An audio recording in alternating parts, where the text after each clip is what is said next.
congestion, sneezing, and a runny nose. All common symptoms that many of us are dealing with right now. But is it the flu or just mountain cedar? It can be hard to tell this time of year. Eyewitness News reporter Adi Guajardo spoke with experts to find out. Adi? Well, Deb, the big question tonight, are you battling allergies, a common cold, or the flu? That's the question many doctors say people are asking, and at times they don't even have answers to those tests.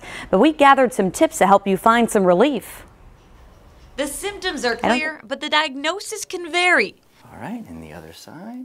I didn't know what was wrong. At first you think, oh, I have a cold, and then you have it for so long you think, do I have the flu? Susan Harwell says doctors ran a number of tests before they determined she suffers from allergies. Her diagnosis was about 40 years ago, but concerns like hers are what continue to drive people to seek medical attention in droves this time of the year during peak allergy and flu season. Sometimes it's even difficult for doctors to tell the difference.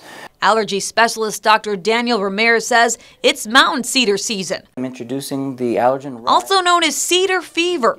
The symptoms often confuse people, but a close look at patterns and symptoms can help guide you to the right doctor. If it's itchy, runny, sneezy, and stuffy, you're probably dealing with allergies. You feeling okay today? However, telling the difference between a common cold and the flu can get complicated because they share common symptoms like sore throat, stuffy nose, and sneezing. Things I look for when I say to myself, this is probably a flu, you're going to have a sudden onset. All of a sudden they remember getting sick. You're going to have fevers. Okay, if you're not having fevers, probably more likely a cold. Fever is really, really common in the flu.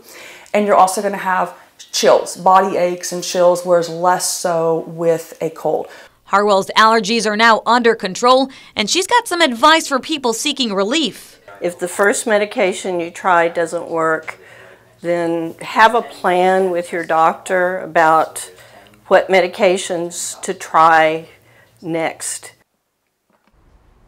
Now, doctors recommend seeking medical attention within the first 48 hours if you believe you have the flu.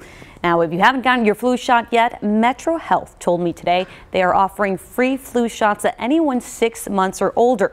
Now, those shots are available on Monday, first come, first served basis at the Metro Health's immunization clinic on 210 North Melwater's Way. Back to you, Deb.